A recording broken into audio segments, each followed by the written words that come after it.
Have you been journaling for weeks, maybe even months or longer, and just pouring your heart out into every page, but nothing really feels different? You're not alone. I've been there too. Writing, or voice journaling as I often do, and then closing your book or walking away, and you just go about your day and feel stuck in the same loop, like nothing's really happening. So, today on Reflections of the Sacred Self, I want to talk about why your journal might not be changing anything and what you can do to shift that. So, the first thing that I would say is often what happens, and it's happened to me in a big way, is we fall into the venting trap. So, sometimes our journaling just becomes venting. Now, I will say that's not a bad thing. Okay, that is allowing us to get our feelings out in a healthy way. It's allowing us to release what's inside. But if all we do is just keep replaying the same stories, we get stuck in them. And so it's a bit like we're scratching an itch and we just keep going over it and over it. And it's very comforting when we're doing it, but it's not healing in the long term.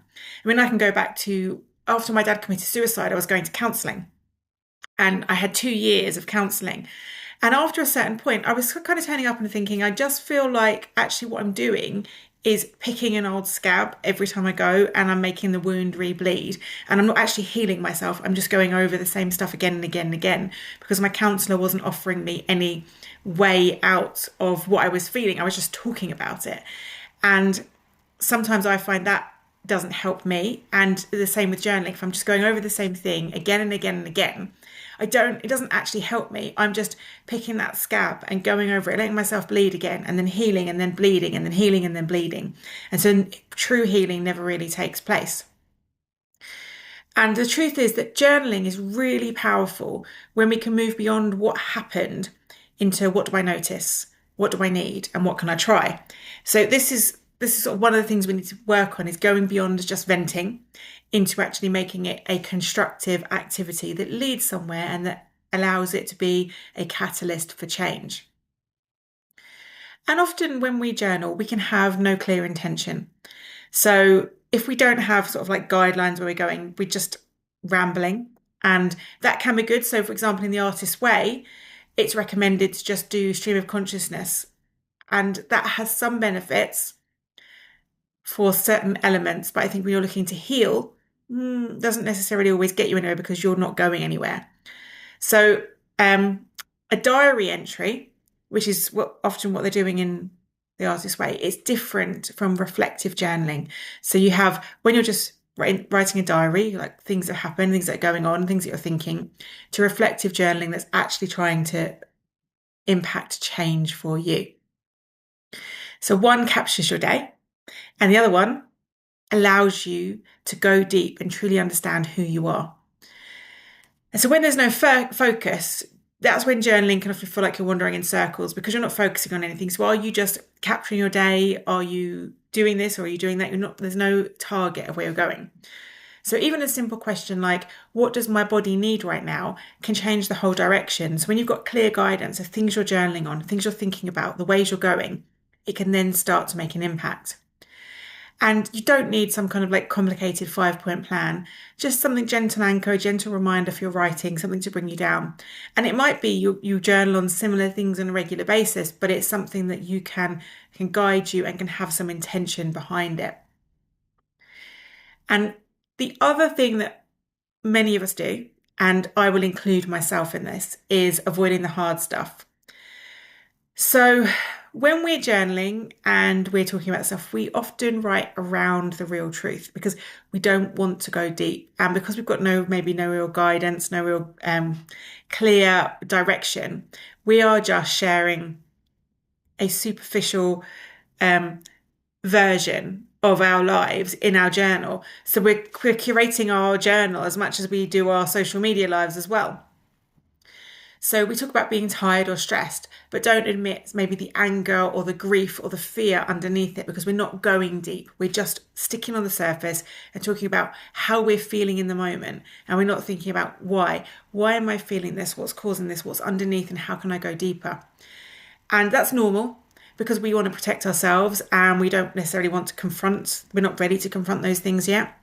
But obviously that's going to keep you stuck in a journaling's not really making me any progress loop.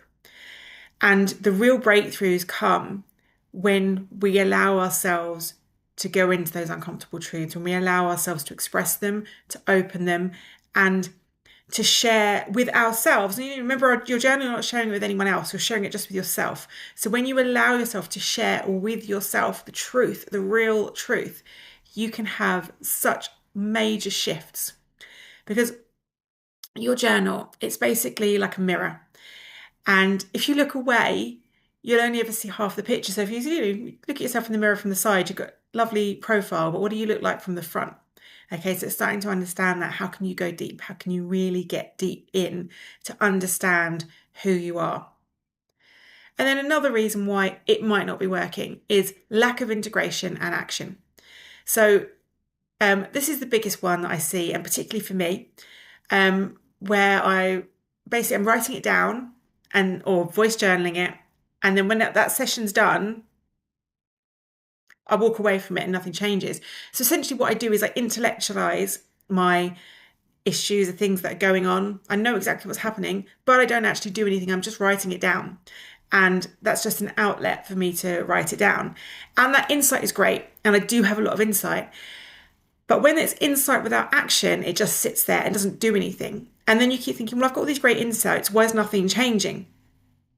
And so then it's like, well, okay, every single step that I take on taking action towards those things, on doing those things, every time I take a pause, every time I set a boundary, every time I adjust my self-talk and change it to something positive rather than negative, that's when the regulation and the healing actually start to land in your body. So it isn't just the understanding and the knowing, it's the doing, it's putting it into practice, it's living it. And so you can ask yourself, and this is something you can ask in your journaling when you're doing it, when you're thinking about it, what's one small way I can live this reflection today? So when you're doing it, what's one small thing you can put into place that's going to allow you to take on that new thing that you want to do, to be that person that you want to be? And how can you do that for yourself? And so starting to really go deep into that, starting to really understand what it is that you need to do day to day, that then integrates that knowledge, that understanding, that insight into your real life and into action and actually into real change. So how do you turn your journaling practice into a transformation? Because what we want to do is we want to shift from just writing stuff down into real growth, into real development, into real change. So this is when you begin to use your journal as a growth partner rather than just a dumping ground. Okay, so we're not just dumping things in, we're growing through our journaling. So you can try prompts like, what pattern do I see here? Or what does my nervous system need right now? And this is a lovely one to try. What's one thing I'll experiment with today? And when you're writing, these things are coming out. Allow yourself to just flow through these things. So it's not just reflection. You're actually thinking about, okay, what can I put into action right today? What do I need right now to heal my nervous system? What do I want to try out today that's going to help me? And go through those things. Write out as many as you can think of, or even in one day, if it's just one thing you can come up with. But here is the trick to stick to. Once you've written those things down, you then have to say, okay, right, now I know what I need and what I want to try and what patterns I'm seeing and the things that I want to put into place.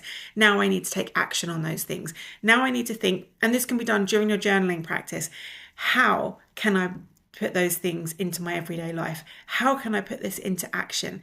And, it might be a small thing like saying, I'm going to experiment with having 1 2-minute pause every day.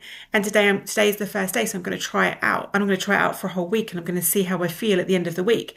And I'm going to dedicate 2 minutes a day to that. And that might just be enough to start to shift your identity towards the person that you want to be.